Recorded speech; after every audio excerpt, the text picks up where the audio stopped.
negara ini betul-betul menjadi ticking bomb gitu. Bom yang sedang berdetak gitu. Yang tinggal nunggu hitungan mundur saja. Meskipun sekarang ini banyak tokoh yang pasang badan untuk membela Jokowi terkait dengan OCCRP. Mungkin karena di dalam pemerintahan hari ini masih ada Gibran, anaknya. Yang mungkin dia berharap suatu saat Gibran jadi presiden, maka kita semua itu dengan menjilat Jokowi hari ini kita akan diuntungkan. Semakin banyak orang yang pasang badan dengan perspektif yang seperti itu, maka dunia luar akan melihat kita itu semakin seperti weird gitu. Semakin aneh gitu ya.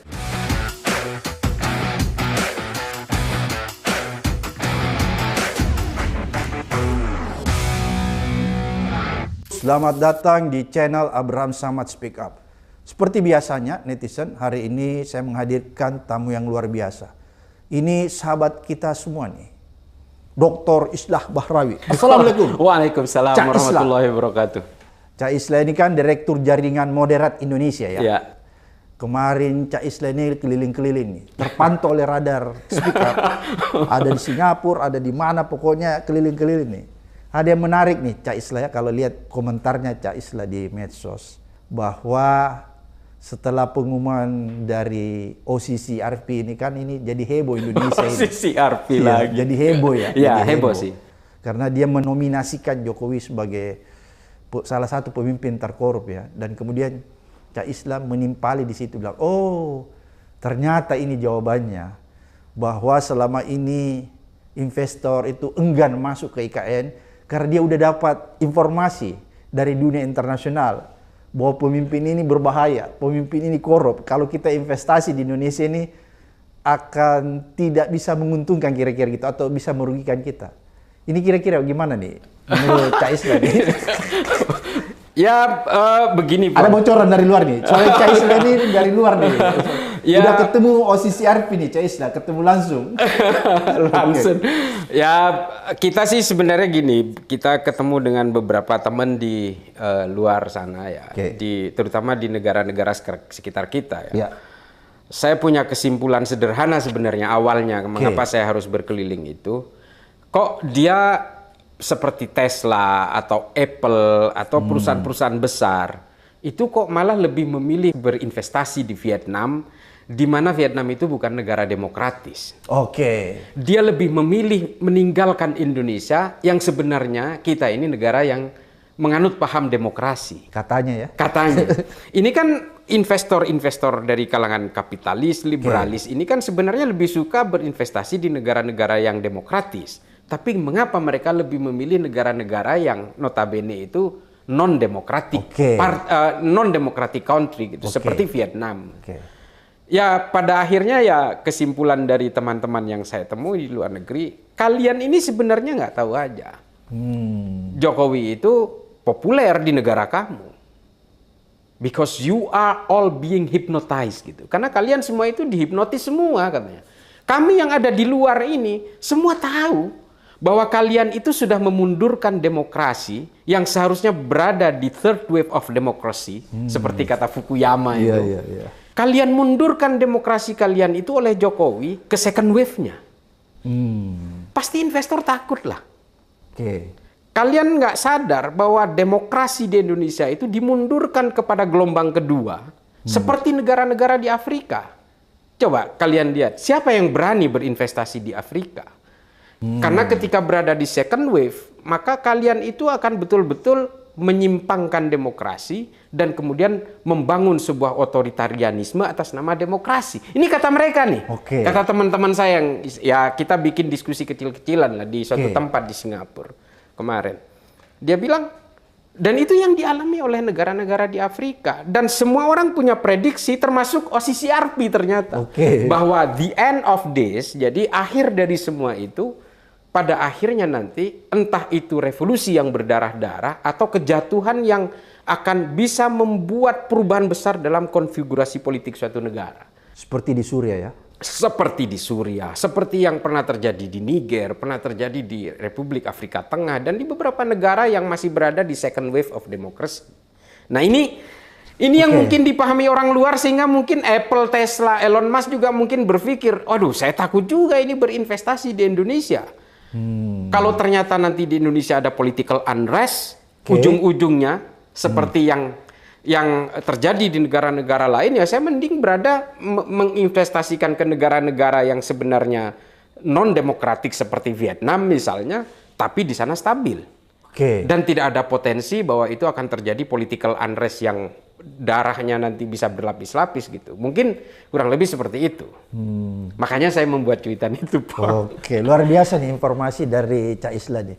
Cak Islah ini kan kalau kita lihat ya, seperti tadi Cak Islah katakan, waktu awal-awal kita banyak tertipu tuh. Seolah-olah Elon Musk mau masuk tuh lewat Teslanya ya, menginvestasikan. Tapi tiba-tiba ternyata nggak jadi. Belum lagi kita lihat ada beberapa korporasi besar yang tadinya punya pabrik besar di Indonesia itu cabut, pindah ke Vietnam. Bahkan ada pindah ke Thailand juga ya. Kita lihat. Termasuk juga ke Filipina yang sebenarnya bukan favorit sebenarnya. Menurut Cak Islah, mereka udah tahu bahwa sebenarnya di Indonesia ini tidak menjanjikan sebuah kepastian hukum ya, kira-kira seperti itu. Ya, selain tidak bisa menjanjikan kepastian hukum, termasuk juga birokrasi yang berderet-deret, terus mungkin juga ada future forecast dari mereka yang kemungkinan Indonesia ini memiliki potensi bahwa suatu saat akan terjadi political unrest dan sebagainya. Ini kan akan mempengaruhi cara berpikirnya investor. Ya, itu yang saya dapat dari teman-teman di luar ya. Ada salah satu dari OCCRP, memang kita tidak ada niatan untuk mendiskreditkan siapapun. Yang kita lihat itu adalah overview dari bagaimana dunia global itu memandang suatu negara. Ya, akhirnya saya berpikir, apakah saya bertanya juga ke teman dari OCCRP. Saya bilang, apakah karena itu juga kalian kemudian menjadikan juaranya itu Bashar Assad? Gitu? Apa karena ada kejadian pemberontakan di sana dan dia kemudian kabur apa ini? Karena kalau pandangannya itu soal viral, sebenarnya ya mungkin karena viral. Makanya ya mungkin Bashar Assad yang terpilih. Seharusnya bukan Bashar mungkin. Kalau tidak ada pemberontakan itu mungkin bukan Bashar Assad juaranya. Nggak tahu. Saya tunggu kalimat itu sebenarnya. Saya lebih baik menjawab nggak tahu. Biar bolanya ada di Puang.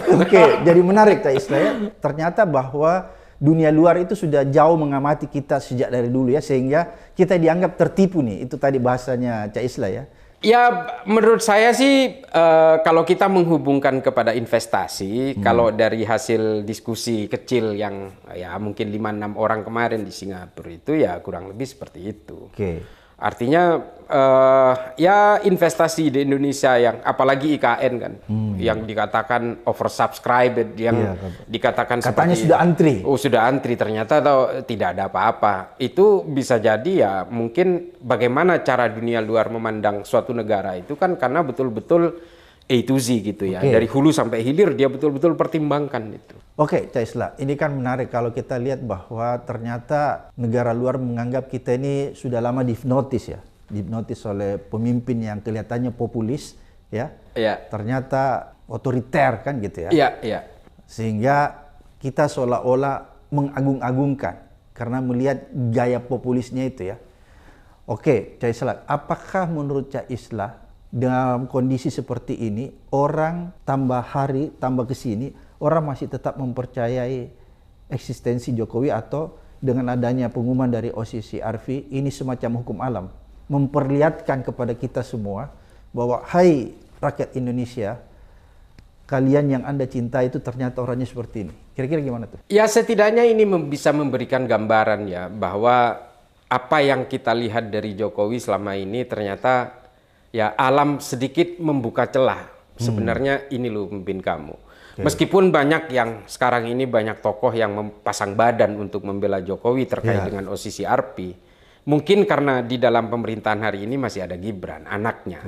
Yang mungkin dia berharap ya suatu saat Gibran jadi presiden, maka kita semua itu dengan menjilat Jokowi hari ini kita akan diuntungkan. Maka karena itu masih banyak penjilat. Masih banyak yang pasang badan untuk Jokowi. Meskipun Jokowi sudah bukan siapa-siapa dalam konteks secara struktural pemerintahan. Tapi menurut saya ya artinya banyak orang yang masih berusaha pasang badan untuk Jokowi itu karena pertimbangan mungkin karena ada Gibran di situ. Tapi semakin banyak orang yang pasang badan dengan perspektif yang seperti itu, maka dunia luar akan melihat kita itu semakin seperti weird gitu, semakin aneh gitu ya. Bahwa OCCRP ini memang bukan indikator dari segalanya ya, tapi setidaknya memberi petunjuk ya. Memberi petunjuk, dan ini by nature. Alam sedang memainkan logikanya, membuka dengan berbagai cara. Ketika kita berusaha berteriak mati-matian untuk membuka, ini loh kesalahan Jokowi, ini loh kesalahan Jokowi, ini kesalahan Jokowi dan sebagainya. Banyak orang yang bersuara tentang itu kan seolah-olah semuanya kebal. Kita melihat kejahatan di depan mata kita. Tapi kita itu seperti terbelenggu, tak kancing. Tak kancing bahasa Makassar. Bahasa Makassarnya kayak dirantai ya? Kayak dirantai. Seperti kita mimpi dikejar orang gila yang nggak bisa lari. Kita semua hari ini mengalami hal-hal seperti itu. Oh, ternyata ada OCCRP dari luar sana yang sedikit memberi gambaran bahwa there is something corruptus gitu ya. Bahwa korupsi itu bukan hanya soal uang. Tapi korup itu juga bisa menguntungkan orang lain secara regulatif, secara normatif, dan sebagainya. Jadi OCCRP ini sepertinya sedang membangunkan kita semua ya? Iya. Yang tadinya kita hampir terlelap, tiba-tiba kita dibangunkan ya? Betul. Di akhir tahun, itu kira-kira ya? Kira-kira seperti itu. Oke, Cak Islah, ini kan dengan adanya pengumuman nih, atau rilis dari OCCRP sehingga membuka mata kita semua. Dan akhirnya kita sadar, tapi masih banyak pemuja-pemuja Jokowi, penjilat, istilah teman saya cebokers. Cebokers. Ya, cebokers itu masih menampakkan pembelaannya secara membabi buta. Bahkan cara membelanya sudah tidak rasional kalau menurut saya. Walaupun mereka datang dari orang-orang, ya banyak juga datang dari kalangan intelektual, para petinggi yang seharusnya masih bisa memakai rasionalitasnya untuk melihat sebuah keadaan ya. Tapi ini mereka semua di luar rasionalitas. Menurut Cak Islah tadi bahwa kenapa ini terjadi karena mereka masih punya analisis nih bahwa sebenarnya mungkin tidak terlalu lama lagi atau mungkin di kemudian hari kekuasaan Jokowi ini masih bisa kembali dalam bentuk misalnya tadi Gibran yang akan naik setelah Pak Prabowo. Apakah ini semacam memang ada skenario ke arah sana? Ataukah ini cuma analisis dari para penjilat Jokowi atau mereka juga sedang memainkan skenario ke arah sana agar supaya tidak lama lagi Gibran ini bisa dinobatkan? Ya, menurut saya ya analisis-analisis itu pasti dipegang oleh mereka yang hari ini berusaha pasang badan untuk Jokowi. Meskipun ya kita tahu Jokowi hanya mantan presiden, tapi masih banyak yang menghadap ke sana. Masih banyak yang ya unggah-ungguh, ya ngesot-ngesot ke rumahnya Jokowi gitu. Itu kan memang pasti punya perspektif seperti itu. Mereka punya prediksi seperti itu.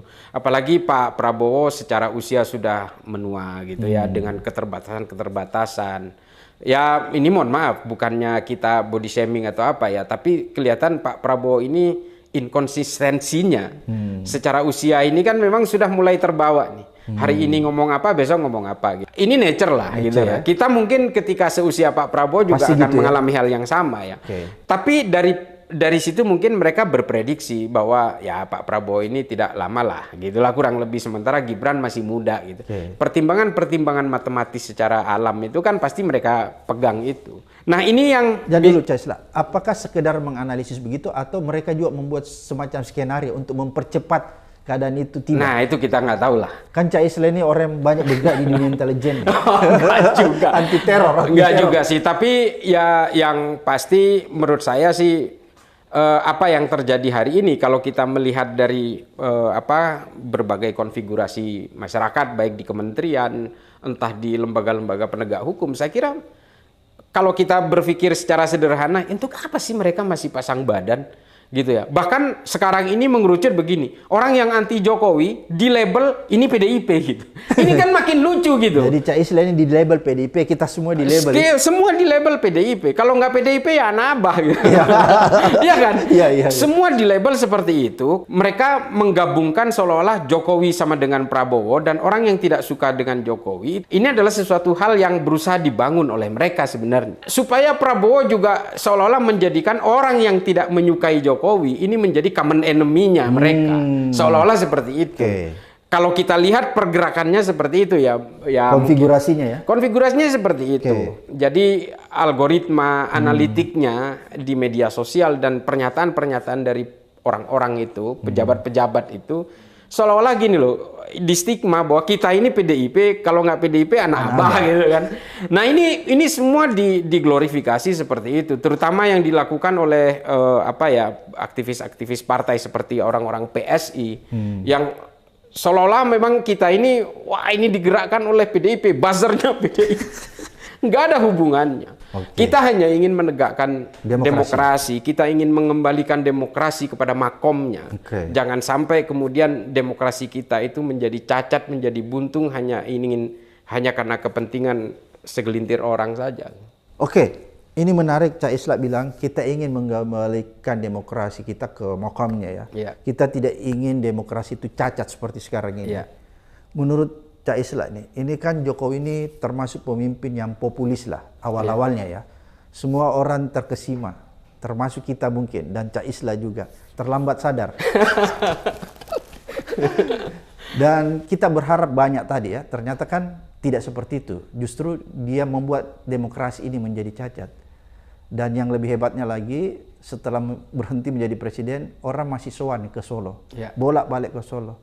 Menurut Cak Islah, ini gejala apa nih? Karena kan selama ini kita nggak pernah melihat ada mantan presiden Indonesia yang mengalami situasi seperti Jokowi. Sudah berhenti jadi presiden, masih didatangi, masih dihormati. Ini gejala apa sih? Apakah rakyat kita memang sedang mengalami disorientasi? Atau memang ini ada semacam skenario yang dibuat oleh Jokowi dan rejimnya sehingga menempatkan Jokowi itu seperti berhala? Berhala, itu istilah saya. Iya, makanya saya pinjam istilah Cak Islah. Ya, memang pada prakteknya memang Jokowi menggunakan cara itu dengan membangun populisme yang luar biasa. Dia memanfaatkan popularity vote yang dia bangun secara eskalatif sehingga akhirnya dia bisa membius seluruh orang Indonesia lewat jalur populisme itu. Tapi yang tidak kita sadari bahwa populisme itu kemudian melahirkan otoritarianisme. Itu yang kemudian menjadikan istilah ini menjadi binding, menjadi satu, yaitu otoritarian populisme gitu. Nah ini banyak dilakukan oleh beberapa pemimpin negara yang ironisnya tadinya kita berharap banyak dari Jokowi. Bahwa Jokowi membangun meritokrasi. Dan itu yang dikatakan oleh Fukuyama ya, di bukunya The Origin of Political Order itu, bahwa sebenarnya negara-negara mapan dengan tingkat populasi tinggi dan juga sumber daya alam yang berlimpah seperti Indonesia dan menggunakan sistem demokrasi itu sebenarnya sudah ancang-ancang kepada tingkat kemapanan demokrasi, the third wave of democracy gitu. Indonesia sudah mengalami ke sana. Sudah hampir tahap itu ya? Sudah hampir tahap itu. Dari zaman Gus Dur, reformasi. Gus Dur kemudian berusaha memisahkan polisi dan tentara. Dan dilegitimasi oleh Bu Mega dengan membangun MK, KPK, membentuk Densus 88. Dan banyak sekali lembaga-lembaga independen yang dibangun ketika itu. Ini berusaha dilegalize gitu, dilegalisasi oleh Bu Mega dan dilanjutkan oleh Pak SBY. Nah, ketika Jokowi terpilih yang bukan siapa-siapa, bukan aristokrat, bukan ningrat, terpilih, kita semua kemudian terperangah gitu.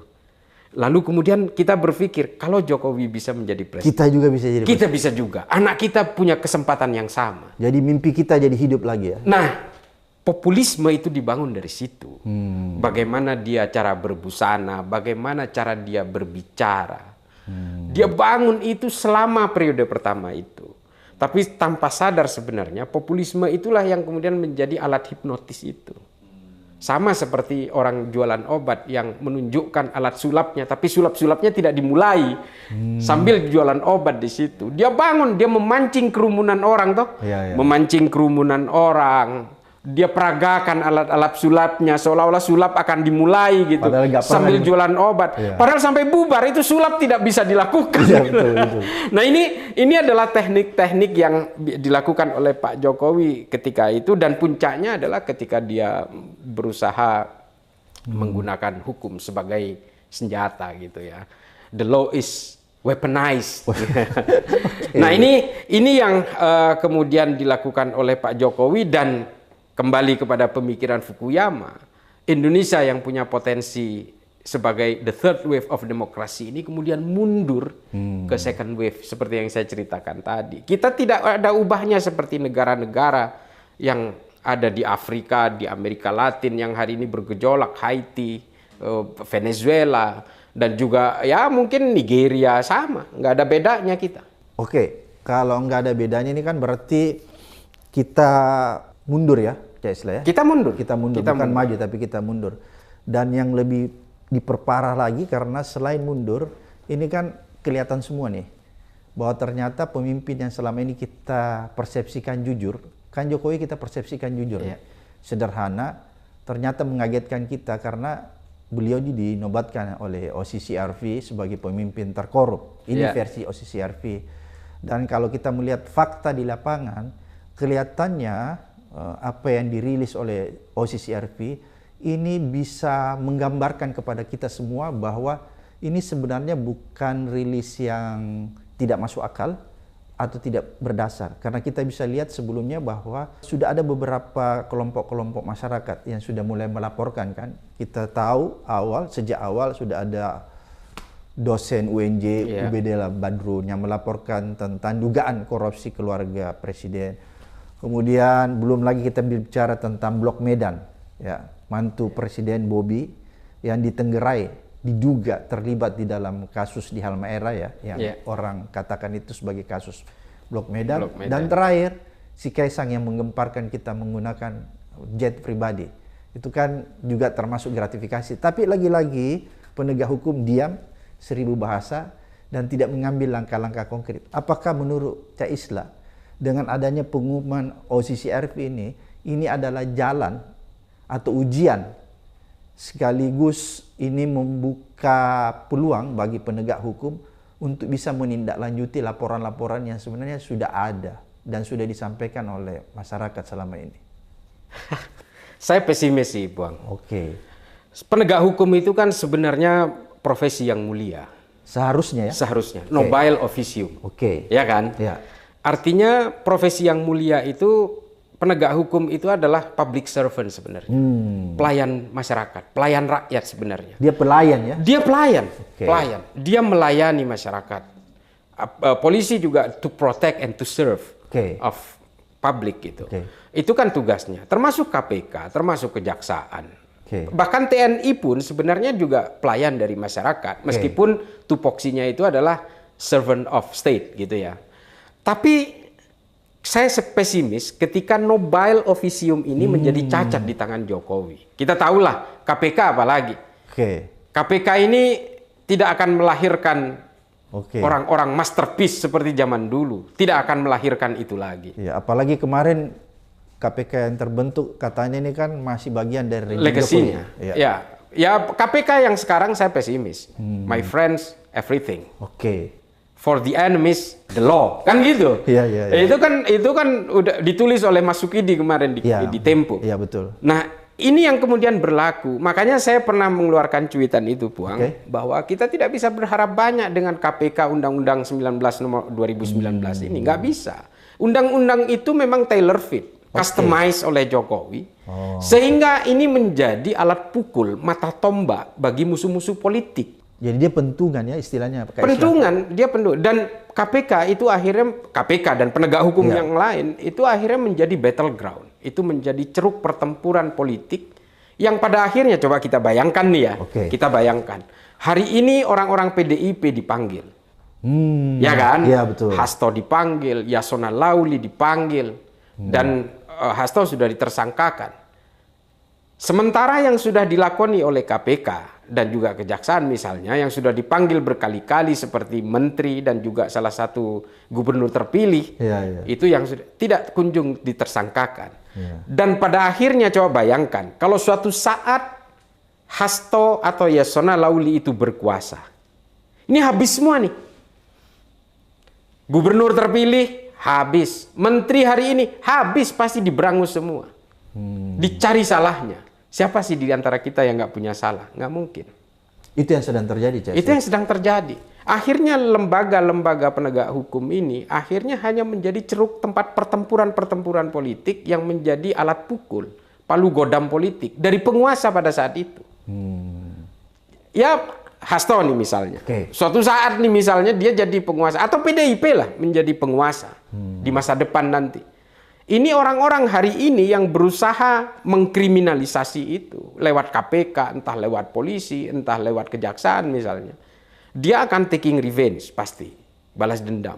Orang-orang yang dulu membuntungi dia itu akan dibuntungi balik. Dan lembaga penegak hukum itu akan seterusnya menjadi mata tombak dari peperangan-peperangan politik itu. Jadi jangan berharap banyak kalau hari ini KPK tidak akan menangkap dari, kita buktikan aja. Keluarga Mulyono atau mungkin penguasa hari ini, menteri-menterinya, wamen-wamennya, Nggak mungkin ya? nggak mungkin. Saya pesimis itu. Yang dihajar itu ya itu, my enemy is the law, gitu ya kan? Yeah, okay. My friend are everything gitu. Itu pasti itu yang disebut sebagai the law is weaponized, gitu ya, dijadikan senjata. Ya itu ditulis Ziblatt sama Levitsky. Oke, pentungan istilahnya Cak Iya, Islah. iya. Cak Islah ini kan menarik. Tadi Cak Islah katakan bahwa jangan berharap banyak nih terhadap aparat penegak hukum sekarang. Karena dia cuma menjadi palu, menjadi pentungan bagi penguasa ya. Betul. Tapi kan ada pemandangan yang kita tidak lihat sebelumnya. Bahwa sebelum rejim Jokowi ini kan tidak seperti itu aparat penegak hukum. Tidak dijadikan alat, tidak dijadikan pentungan.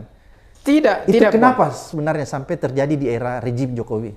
Di era Jokowi awal saja kita bisa membayangkan kan ya. Taruhlah PDIP itu menjadi penguasa di parlemen dan Jokowi itu masih PDIP nih. Pada saat itu. Pada saat itu. Menteri dari PDIP masih ditangkap. Iya kan? Menteri sosial lah. Masih ditangkap, artinya di situ kita masih berharap gitu masih bahwa ada sedikit. Ya ini bukan palu godam, bukan pentungan gitu. Tapi setelah itu muncullah undang-undang 2019. Apalagi kalau kita bicara Pak SBY. Iya. Saya dulu sempat nggak suka sama Pak SBY. Tapi setelah munculnya Jokowi dengan berbagai penyimpangannya hari ini kepada demokrasi, saya menganggap Pak SBY itu malah bagus gitu. Ada pembanding ya? Ada pembanding. Pak SBY dulu ketika Pak SBY menjadi presiden dan Demokrat menjadi partai penguasa, ya orang-orang Demokrat masih ditangkap-tangkepin gitu. Bahkan mayoritas. Ya, iya betul. Dan bahkan partai koalisinya pemerintah saat itu juga ditangkap. Gitu. Itu menimpa PKS ketika. Nah ini kan adalah gambaran bahwa KPK masih bisa diandalkan ketika itu, meskipun ya artinya KPK masih betul-betul menunjukkan makom awalnya, independensinya, undang-undangnya masih dijaga. Makanya kemarin saya bikin cuitan, udah bubarin aja KPK itu. Jadi Cak Islah sudah sampai pada titik bahwa kalau KPK sekarang ini yang tidak bisa lagi diharapkan, marwahnya sudah terganggu, dia menjadi bagian dari kekuasaan, rugi, mendingan dibubarkan. Mending dibubarkan. Daripada menghabiskan uang negara. Karena makomnya udah melenceng. Udah jauh ya? Melenceng. Udah jauh. Ini bukan lagi pemberantasan korupsi, tapi ini adalah pemberantasan musuh-musuh politik. Siapapun penguasanya. Dan itu terjadi di aparat penegak hukum semua ya? Ya kurang lebih seperti itu. Tapi kalau kita mau melihat KPK hari ini, itu cuitan saya kan lebih well defined kepada KPK. Artinya kita tidak bisa melihat Jokowi dan non Jokowi di sini. Suatu saat kalau orang-orang PDIP yang hari ini merasa terzolimi oleh KPK dan dia menjadi penguasa, maka akan bergantian tuh. Bergantian menggunakan ya? Menggunakan. Bisa kita bayangkan besok itu, kalau misalnya orang-orang seperti Mas Hasto dan Bang Yasona Lauli berkuasa, maka yang akan diberangus itu adalah orang-orang yang hari ini diproteksi oleh perlindungan hukumnya KPK. Suatu saat misalnya orang-orang yang udah pernah digeledah, udah pernah dipanggil, tapi tidak kunjung ditersangkakan, itu juga akan menjadi tersangka pada akhirnya. Oke, hari ini dikatakan tidak terbukti. Bukti pendukungnya kurang tebal untuk ditersangkakan, misalnya. Tapi kan ketika ini menjadi weaponized, menjadi sebuah senjata, apa sih yang tidak bisa dilakukan? Pasal-pasal di dalam hukum negara kita ini kan sama seperti tafsir-tafsir dalam agama. Sesuai kebutuhan bisa dirubah semua itu. Dicari dalilnya? Ini persoal tafsir, iya. Dalilnya aja dicari? Dalilnya aja dicari. Atau setidaknya rujukan-rujukan tafsirnya yang dicari. Gampang sekali. Saya pun kalau mau dicari pasalnya hari ini bisa saja. Iya kan, Pong?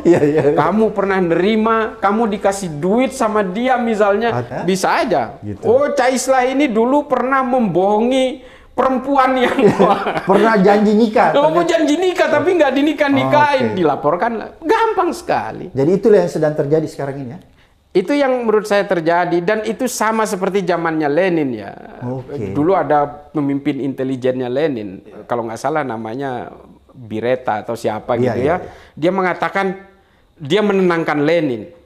Udah tenanglah Pak Lenin, kurang lebih seperti itu. Siapapun yang melawan, tunjukkan orangnya. Saya akan temukan kejahatannya. Oke, jadi situasinya seperti itu ya? Menurut saya akan seperti itu. Tapi bisa jadi suatu saat, hari ini bisa jadi seperti itu kesimpulannya. Tapi suatu saat, Leninnya bisa berganti, bukan Jokowi lagi. Bisa jadi menjadi kekuasaan. Lenin yang lain, bisa jadi kekuasaan. Leninnya akan menjadi orang lain yang berkuasa pada saat itu, yang menggunakan penegak-penegak hukum ini keluar lagi dari nobile officium-nya. Ya kita semua tahulah ketika PDIP berkuasa, bagaimana mereka menggunakan kekuatan-kekuatan. Ini kan sebenarnya adalah kurva politik, siklus politik yang berjalan. Dulu ketika PDIP juga berkuasa, meskipun tidak bisa menggunakan KPK pada saat itu, tapi lembaga-lembaga yang lain seperti kejaksaan dan polisi kan dipakai juga.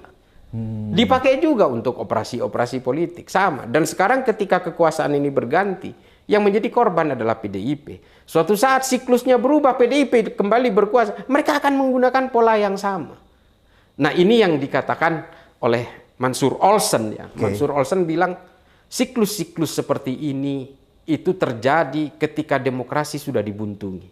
Saya tidak mau membela siapa, saya tidak mau menyerang siapa, saya tidak mau membela PDIP atau menyerang Jokowi atau siapapun di sini. Tapi ketika proses berjalannya demokratisasi ini kemudian terhambat, apalagi dimundurkan menjadi second wave tadi, maka yang terjadi adalah ya itu, the law is weaponized. Dia menjadi mata tombak yang bisa digunakan oleh siapa saja. Nah, pertempuran-pertempuran itu akan terjadi di lembaga-lembaga penegak hukum.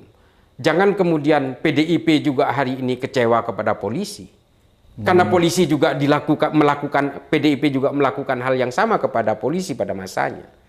Ya artinya ini siklus-siklus konfigurasi politik yang bekerja. Saya tidak mau menyalahkan siapa-siapa di sini. Kita tetap berada di tengah. Dan saya dan Puang mungkin sama. Sama orang yang sedang bermimpi dikejar orang gila tapi lari nggak bisa. Menarik nih, ada situasi kondisi penegak hukum yang digunakan. Dan ini kan buruk sekali sebenarnya Cesla. Kalau situasi ini terus berlangsung, akhirnya apa? Akhirnya sudah tidak ada harapan lagi. Hukum betul-betul bisa diperjualbelikan, hukum bisa dijadikan alat pentungan, sehingga demokrasi pada akhirnya akan mati. Kan gitu ya? Kalau ini terus-menerus terjadi, Cesla, apa yang harus dilakukan ini untuk menghentikan semua ini? Apakah revolusi atau adakah di kepala Cak Isla revolusi yang tidak berdarah? Kalau soal berdarah dan tidak berdarah itu kan soal eskalasi kognitif ya. Kalau kita bicara secara akademis itu ada butterfly effect namanya. Ya kan? Jadi munculnya bunga-bunga di alam semesta ini kan karena adanya kepompong yang melahirkan kupu-kupu. Kupu-kupu lalu terbang ke sana kemari melakukan penyerbukan terhadap bunga-bunga itu. Ini namanya butterfly effect. Yang menjadi masalah adalah ketika secara sistemik, ya, secara terstruktur, kepompong ini dipaksa untuk tidak melahirkan kupu-kupu. Dipaksa ya? Ya.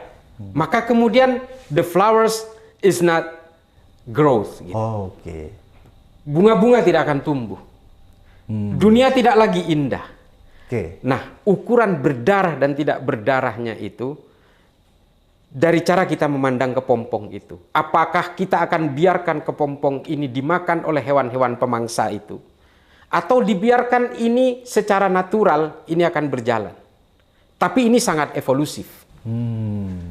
Kalau kita ingin menghalang hewan pemangsa yang memakan kepompong itu, maka harus ada tindakan revolusioner yang bisa menyelamatkan supaya kepompong tetap melahirkan kupu-kupu itu.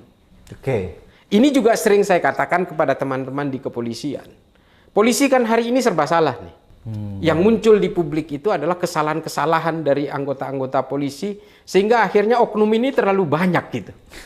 Kan oknum akhirnya banyak juga. Mengapa bisa timbul seperti itu? Saya pikir kita harus kembali kepada nobile officium itu. Bahwa menjadi penegak hukum itu adalah profesi yang sangat mulia. Dia the servant of public. Nah ini yang harus secara revolusif harus dilakukan oleh bangsa ini. Baik di internal kepolisian, di internal kejaksaan, di KPK. Semua itu harus ada tindakan revolusioner untuk mengubah mindset itu. Biarkanlah kepompong ini melahirkan kupu-kupu dan kupu-kupu melakukan penyerbukan terhadap bunga-bunga itu supaya negeri ini indah, supaya alam ini by nature becoming wonderful gitu. Nah, ini yang harus kita lakukan. Apakah kita harus revolusioner? Ya. Tindakan revolusioner. Tindakan revolusioner. Kalau soal berdarah-darah itu soal aksi. Tapi kita bisa melakukan aksi revolusioner tanpa harus berdarah-darah. Dengan apa? Dengan kesadaran kolektif. Bubarkan KPK, defragmented, kembalikan semua kepada marwah dan makomnya, kembalikan KPK seperti KPK yang dulu, waktu kelahiran yang dulu. Yang bisa melahirkan dan orang-orang masterpiece seperti orang yang di hadapan saya mungkin. Kita nggak tahu. Tapi yang jelas, ini adalah persoalan kesadaran bersama. Kita tidak boleh lagi terjebak kepada suatu lembaga-lembaga penegak hukum kita ini keluar dari nobile officium-nya.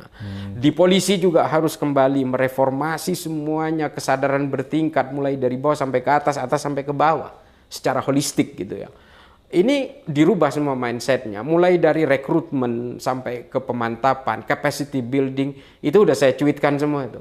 Kita harus mengkritik semua itu bahwa bagaimanapun kita ini adalah pelayan rakyat, bukan kita sih. Mereka adalah pelayan rakyat. Rakyat semua bertumpu kepada tugas-tugas mereka. Makanya disebut penegak hukum itu sebagai profesi yang mulia karena mereka diharapkan oleh banyak orang.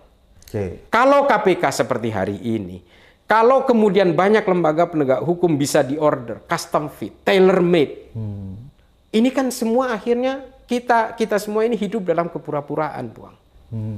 Bisa dibayangkan saya udah ke Sudan, ke negara-negara di Afrika di mana negara-negara ini mengalami kemunduran demokrasi yang mungkin bahkan menurut saya kemunduran peradaban manusia. Dan di situ semua hidup pura-pura. Dan semuanya autopilot tuh. Orang di pedesaan di Republik Afrika Tengah yang jauh dari Bangui itu, dari ibu kotanya itu, mereka merasa bahwa ada pemerintah dan nggak ada pemerintah nggak ada bedanya. Sama aja ya? Sama aja. Nah, ini adalah kegagalan demokrasi, kegagalan suatu negara, failed state. Failed state. Apakah juga Indonesia akan menuju ke sana tuh? Orang di desa sana nggak merasakan ada pemerintahan atau tidak ada pemerintahan? Menurut saya bukan tidak menuju. Bisa jadi hari ini kita sudah ada di sana. Cuma kita tidak merasa. Karena kita masih terbius oleh proses demokratisasi yang kemudian membunuh demokrasi. Ini kan Pak Jokowi ini kan lahir dari sebuah proses demokrasi. Tapi secara sadar atau secara tidak sadar dia mematikan demokrasi. Dialah yang membunuh ya? Dia yang membunuh. Kalau dia mengatakan yang dikorupsi saya apa? Emang korupsi itu hanya soal uang? Enggak juga. Korup. Ya, kalau dalam bahasa Inggris itu kan berasal dari bahasa Latin corruptus. Corruptus itu juga dibagi lagi menjadi cor dan rumpere. Perbuatan buruk. Iya. Core itu adalah all together ya, secara keseluruhan. Rumpere itu adalah merusak, to break, to destroy gitu ya. Kurang lebih seperti itu. Artinya pekerjaan-pekerjaan yang merusak apapun ya, tatanan, birokrasi, administratif, regulasi dan sebagainya, itu juga perbuatan korup. Dan itu yang terjadi sekarang ini ya? Itu yang terjadi dan OCCRP melihatnya dari sisi itu. Bukan hanya melihat dari berapa uang yang diambil. Ya itu bukan tugas OCCRP. OCCRP ini bukan lembaga penegak hukum. Itu tugasnya KPK yang... Tugas KPK seharusnya. Tapi udahlah jangan berharap. Jangan berharap. Jangan berharap dari KPK. Jadi Bung Islah ini sudah sampai pada tahap bahwa KPK sudah tidak bisa diharapkan lagi ya? Ya menurut saya bubarkan itu bukan berarti kita itu tidak ingin KPK ini ada. Kita harus membubarkan KPK itu maksudnya kembalikan kepada marwah awalnya. Saya ingat tuh Muhammad Sabu, politisi Malaysia, memuji KPK habis-habisan. Kita ingat tuh, tahun 2015 pidatonya itu. Saya kebetulan sedang ada di Malaysia. Betul, karena saking dipujinya Cak Islah, kita itu waktu tahun 2013-14 saya itu mendapat penghargaan KPK-nya. Ramon Magsaysay di Filipina. Saya ke sana menerima penghargaan itu bahwa KPK itu menjadi lembaga yang luar biasa di Asia. Masterpiece. Di Asia bukan hanya. Makanya Muhammad Sabu bilang, kapan kita punya KPK? Betul. Ada pidatonya itu viral tuh waktu itu. Bahkan pada tahun 2014 saya diundang ke MICC Malaysia pada saat itu. Begitu dia antusias sehingga dia minta kita memberi dia semacam pengetahuan untuk dia menciptakan MICC itu seperti KPK. Ya. Saya ingat betul. Dan akhirnya dia bisa belajar dan jauh lebih baik dari kita dengan membuktikan Najib diseret ke pengadilan. Najib diseret Ya. dan bahkan banyak sekali orang-orang kuat yang hari ini diseret juga oleh MICC. Ya. Nah, ini kan menjadi gambaran bahwa betapa KPK, role model KPK, prototipe KPK awal yang harusnya menjadi embrio dari peningkatan kinerja KPK hari ini kemudian semuanya berubah. Di tangan siapa? Ya di tangan Undang-Undang Nomor 19 Tahun 2019. Siapa yang membuat ini? Ya eranya Jokowi. Oke. Ya artinya kita tidak ingin menimpakan semua ini kepada Jokowi, tapi rezim Jokowi, dan disitulah kemudian milestone itu dibentuk. Oke. Ya mau menyalahkan siapa? Apakah Jokowi waktu itu masih PDIP? Ya masih PDIP. Ini adalah kesalahan kita bersama, dan PDIP sudah mengakui itu sepertinya berulang-ulang, makanya dia memecat Jokowi bahwa ini adalah sebuah kesalahan. We appreciate that gitu ya. Okay. Tapi kalau kemudian sekarang PDIP menjadi korban, ya itulah korban dari kesalahan dia dulunya. Yang melahirkan Seorang Jokowi, dan termasuk kita yang dulu sangat mengelulukan Jokowi juga. Kita dihipnotis betul, dan kita itu dulu kalau Jokowi dihina di sana, tersakitnya itu di sini gitu. Sakitnya di sini karena kita semua penyembah berhala tadinya. Oke, Cak Islah, kalau begitu apa yang harus dilakukan nih? Ya, membangunkan kesadaran masyarakat kita secara kolektif agar kita tersadar nih bahwa ada sesuatu yang perlu diperbaiki dan kita harus melakukan cara yang revolusioner. Konkretnya bagaimana? Ya, kalau kita berharap dari Pak Prabowo. Oke. Saya jujur masih berharap lah kepada Pak Prabowo. Masih ada asa ya? Masih ada asa lah ya. Kita terus terang saya masih berharap kepada Pak Prabowo karena dia presiden hari ini, setidaknya dia harus menyelamatkan semua ini. Konfigurasi lembaga yudikatif ini betul-betul dikembalikan kepada marwahnya. Dorong Kapolri, dorong Panglima TNI, dorong KPK, dorong Jaksa Agung untuk melakukan reformasi dan kembali kepada hitohnya semua ini. Kembali kepada makomnya semua. Berarti dilakukan reformasi total di institusi penegak hukum ya? Menurut saya seperti itu. Karena ya jujur saja ya Bang dulu. Islah, itu kan kalau kita melakukan reformasi total di institusi penegak hukum itu juga berarti menimpa orang-orang di dalamnya. Ya, apakah menurut Bung Islah itu sangat penting? Ya mungkin secara politik akan sedikit Orangnya berbahaya. harus dievaluasi ya? Iya, akan sedikit berbahaya begitu ya, kurang lebih seperti itu. Kalau kemudian ingin melakukan betul-betul transformasi yang besar-besaran seperti itu, buat Pak Prabowo mungkin beresiko. Tapi kapan lagi? Waktunya ya sudah. Waktunya. Kita berharap dari Pak Prabowo hari ini. Jangan kemudian jangan terbalik lah gitu ya. Pak Prabowo seolah-olah hari ini bermain aman, tapi kemudian di periode kedua juga bermain aman lagi. Misalnya kalau dia masih punya hajat ya. Jangan seperti Jokowi yang awal-awalnya dia hanya ingin membangun populisme, tapi di belakangan malah dia menghunjam dari belakang. Nah ini menurut saya kita masih berharap lah kepada Pak Prabowo hari ini ya. Jadi jangan, ya saya terus terang masih adalah sedikit harapan. Dulu harapannya 100%, tapi belakangan ini agak menurun sejak dia berkali-kali dia sowan ke Solo gitu ya. Ini menurut saya apa-apaan ini gitu loh. Ini kalaupun mau berkunjung secara inkognito oke lah diam-diam gitu ya. Tapi ketika dipublikasikan apa sih sebenarnya yang ingin ditunjukkan oleh dia? Akhirnya dia mendowngrade dirinya ya? Mendowngrade dari 100 kemudian menjadi 80. Tapi setidaknya hari ini kita masih berharap lah. Reformasi di semua lembaga penegak hukum itu harus dilakukan. Tapi kalau untuk KPK ya, wabil khusus menurut saya bubarkan aja. Udah berat. Tinggal bubarkan, bentuk ulang, kembalikan defragmentasi tadi ya, kembalikan kepada marwah awal yang sangat independen. Mau super body, mau tidak super body, itu urusan persepsi. Tapi setidaknya bisa menjangkau hukum kemana-mana. Tidak peduli teman, tidak peduli lawan, semuanya bisa diringkus kalau dia melakukan korupsi. Barulah negeri ini optimis lagi, investor juga akhirnya optimis lagi, dia tidak ragu lagi untuk melakukan investasi di Indonesia. Karena kan memang kalau kita lihat semangatnya UNCIC ya, itu kan kita udah ratifikasi ya, Bung Islah, itu kan harusnya lembaga anti korupsi yang ada di dunia itu sifatnya independen memang.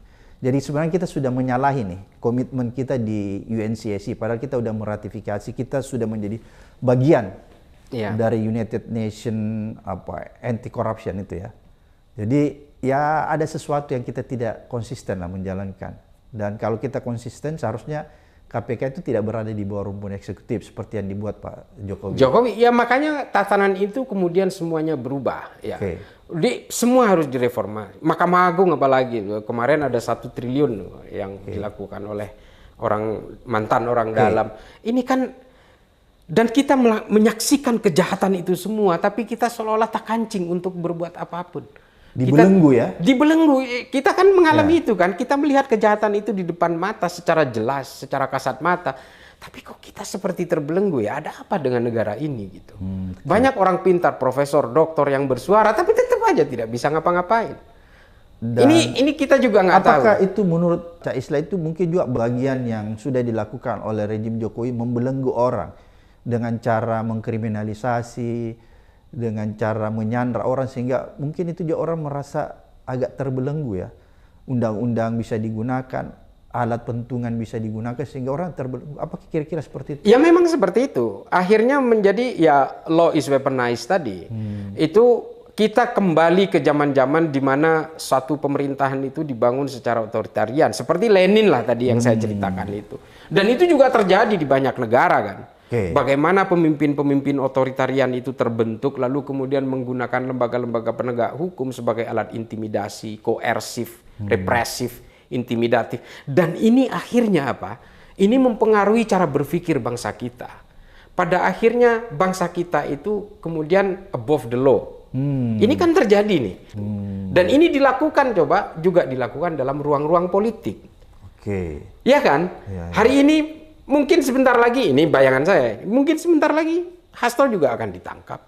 Sebentar lagi Bang Yasona, mantan menteri 2 periode di zamannya Pak Jokowi juga akan jadi tersangka. Coba bagaimana kita melihat ruang-ruang hukum kita kemudian menjadi kamar gas bagi kepentingan politik. Ya, we don't expect too much gitu ya. Tapi setidaknya bahwa kembalikan ini kepada era-era awal ketika kita itu menikmati reformasi, awal reformasi ya. Awal reformasi, menikmati demokrasi. Bagaimana penegak hukum itu bisa mendapatkan Nobel officium-nya. On the track dia. On the track semua. Ini keren sekali gitu loh. Dan semua optimis. Dan kita pernah mengalami cuma sesaat. Sesaat. Setelah itu kemudian setelah 2014 mulai kembali ya? Mulai kembali ke masa-masa primitif itu. Nggak ada bedanya. Cuma mengapa kita semua terhipnotis? Ya karena ini produk demokrasi. Seolah-olah ini pasti demokratis. Padahal tidak. Dibangun oleh seorang pemimpin yang dianggap populis ya? Iya. Ini kan sebenarnya adalah cloning Pak Soeharto. Versi demokratis gitu. Oh menarik nih istilahnya Pak Isla. Jokowi ini cloning Soeharto, versi demokratis. Iya, versi demokrasi. Yang dibungkus populisme. Yang dibungkus populisme. Ya, yang akhirnya melahirkan bagaimana buzzer-buzzer di media sosial itu terbentuk. Ini kan semua kan dalam rangka populism project tadi. Lighthouse project, proyek-proyek mercusuar semua dibuat. Ini kan sebenarnya kalau kita belajar dari sejarah, ya semua kita terbius oleh IKN, bahwa IKN ini adalah memindahkan epicentrum ekonomi dari Jawa ke Kalimantan, segala macam. Ini kan adalah mimpi-mimpi yang seolah-olah dikemas dengan cita-cita luhur gitu. Utopia ya? Ya pada akhirnya kan kita melihat nih, IKN jadi apa ya? Tadi yang kita seolah-olah di sana menjadi kota yang modern, ada bus jalan tanpa driver, tanpa rel. Ya tanpa, kan luar biasa. Ternyata itu utopia. Ya menurut saya ini adalah lighthouse project itu, proyek mercusuar semua yang dibuat dalam rangka untuk membangun populisme itu. Dan setelah dia mendapatkan populisme itu, ya he became an authoritarian gitu. Ya kalau saya silakan saya itu dihakimi apa saja. Saya kok masih anti kepada Jokowi sih, kan Jokowi udah nggak jadi presiden kan, sering seperti itu. Saya di medsos itu sering dikomentari seperti itu. Hari ini yang kita jalani ini 100% masih legasinya dia masalahnya. Dan cawe-cawenya masih Jokowi ya? Cawe-cawenya. saya jadi ingat sejarah Islam. Ya. Bagaimana Rasulullah itu dipaksa oleh para sahabat. Ya Rasulullah, sebelum kamu meninggal, tolong sebut nama pewarismu siapa. Pewaris kekuasaanmu di Madinah ini siapa? Rasulullah nggak mau. Karena memang berat ketika dia harus mewariskan kepada orang lain, maka orang lain itu akan terus terkendali oleh caranya dia bertindak. Sementara dia seorang nabi, dia punya sifat maksum yang dijaga oleh Allah dari perbuatan-perbuatan jahat yang mengakibatkan dosa atau perbuatan-perbuatan jahat yang merugikan orang lain. Maka Rasulullah tidak mau. Saya tidak akan mewariskan kekuasaan saya dan saya tidak akan menunjuk kepada siapapun. Dan betul setelah itu konflik-konflik politik terjadi. Kalau Rasulullah menunjuk satu orang dan kemudian orang itu ternyata terbunuh gara-gara kepentingan politik, tanggung jawab Rasulullah seperti apa coba? Dan ini yang tidak dimiliki cara berpikir seperti itu oleh Jokowi. Kalau hari ini kita masih saja menyebut nama-nama Jokowi terhadap berbagai disirkulasi dan bagaimana kita hancurnya konfigurasi penegak-penegak hukum kita hari ini, lalu kemudian menyalahkan Jokowi, ya karena ini semua adalah legasinya dia. Dia nggak bisa lepas tanggung jawab ya? Nggak bisa lepas tanggung jawab dari itu. Dia bertanggung jawab terhadap apa yang terjadi di KPK hari ini. Dia bertanggung jawab terhadap lembaga-lembaga penegak hukum lain termasuk Polri, Kejaksaan. Ini semua adalah legasinya dia. Terus kita nggak boleh gitu. Dan apalagi anaknya masih menjadi wakil presiden. Maksudnya nggak boleh disentil sedikit pun. Emang dia memang betul-betul berhala atau enggak? Kita di sini dalam ruang-ruang politik kan tidak terikat dogma. Kita kritisi dia memang itu kewajiban kita. Kewajiban kita. Ya. Justru kalau kita nggak mengkritisi, kita tidak menjalankan kewajiban kita. Ya kita menjadi orang-orang yang dolim juga kalau kita nggak bersuara. Ini bukan dalam rangka benci. Apa sih kejahatan Jokowi kepada saya secara pribadi misalnya? Apa sih kejahatan Jokowi kepada Puang Abraham secara pribadi? Nggak ada. Tapi ini adalah kejahatan kolektif yang kemudian mengubah trajektori kita dalam bernegara. Dan kita punya kewajiban untuk meluruskan. Meluruskan itu. Kita sebenarnya belum terlambat. Pak Prabowo juga kita berharap belum terlambat juga untuk mengubah disorientasi dari berbagai kehidupan politik di negara ini. Kita ya masih bisalah mewujudkan Indonesia Emas 2045 meskipun mundur sedikit ke 2050 lah gitu. Boleh ditawar lah gitu ya. Tapi kalau ini dibiarkan terus seperti itu, tidak akan terjadi generasi emas itu. Yang ada adalah kita menjadi overwhelming population. Kita akhirnya hanya sekedar, bukan bonus demografi, tapi populasi yang berlebihan tapi nggak ada mutunya. Saya sedikit nambahkan Puang. Saya dalam 2 bulan terakhir ini banyak berkeliling ke beberapa negara, terutama negara sekitaran Indonesia.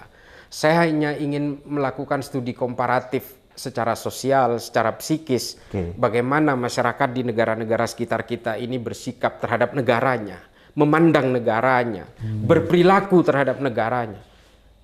Saya merasakan kenyamanan itu. Di Malaysia saya merasakan kenyamanan, di Thailand saya merasakan kenyamanan itu, di Vietnam, di Singapura apalagi.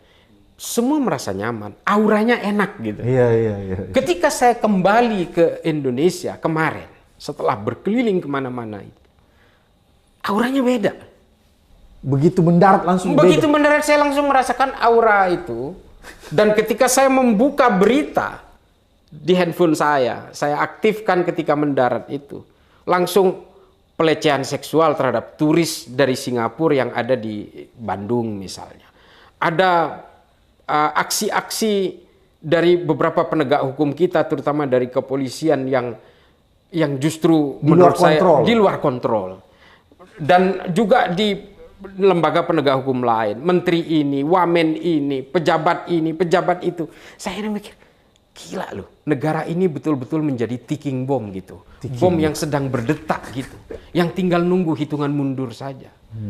Nah ini yang kalau tidak ada kesadaran kolektif, kita semua ini akan menjadi, ya mudah-mudahan tidak, naudzubillahi min dzalik ya. Mudah-mudahan tidak menjadi hancur semua gitu. Nah ini yang saya merasakan itu beda sekali. Saya tanya ke istri saya, kamu merasakan nggak? Iya kok jadi nggak nyaman ya ketika di sini. Ini kita tidak berbicara supranatural ya, tapi kita melihat suasana-suasana yang Suasana kebatinan yang betul-betul suasana beda. kebatinan. Dan ketika keluar dari terminal itu, saya membeli beberapa barang di supermarket, semuanya udah naik. Dulu kita bangga bahwa harga-harga kita itu jauh di bawahnya Singapura, jauh di bawahnya Malaysia, jauh di bawahnya Vietnam ketika itu. Belakangan ini ternyata Singapura nggak ada apa-apanya. Kalau diperbandingkan dengan masa lalu ketika kita, meskipun masih lebih tinggi Singapura ini, tapi Malaysia menurut saya living cost-nya jauh lebih rendah dari Indonesia. Betul. Harga bensin, harga listrik, semuanya menjadi lebih murah. Dan ketika sampai rumah, ini mohon maaf, ini kita cerita, sampai rumah, air isi ulang saya habis. Di situ saya kemudian berpikir, betapa gagalnya negara ini menyediakan air bersih buat masyarakatnya. Kita bisa mendata semua ini, masyarakat semuanya membeli isi ulang itu semua. Artinya apa? Negara ini gagal menyediakan air bersih. Sementara negara-negara lain seperti Malaysia, seperti Vietnam, seperti Singapura, tap water, air keran itu sudah bisa diminum langsung. Betul. Artinya negara ini sebenarnya negara yang sedang mengalami kegagalan. Air bersih kebutuhan dasar manusia saja tidak bisa disediakan. Sehingga masyarakat itu harus membeli isi ulang semua. Dan untung kalau mereka masih punya kemampuan membeli. Ya untungnya, tapi air kan harus dibeli memang. Mampu atau tidak mampu, itu memang harus dibeli. Dan ini yang kemudian saya punya gambaran, ya Allah, ini negara ini air bersih saja sebuah kebutuhan dasar dari manusia Tidak bisa disiapkan. tidak bisa disediakan oleh negara. Apalagi hal-hal yang lain. Iya, air bersih tidak mengalir ke rumah-rumah. Apalagi hal yang lain. Ini adalah gambaran sederhana bagaimana sebenarnya kita hidup hari ini. Nah, ini yang harus kita pikirkan semua oleh bangsa Indonesia. Kita harus bergerak. Kita betul-betul kita move on dari semua keterpurukan itu. Ini adalah ancaman-ancaman yang tidak dirasakan oleh kita, yang tidak bisa dilihat oleh kita hari ini. Tapi sebenarnya ini semua akan membawa kita kepada jurang keterpurukan kalau ini kita diamkan. Luar biasa netizen.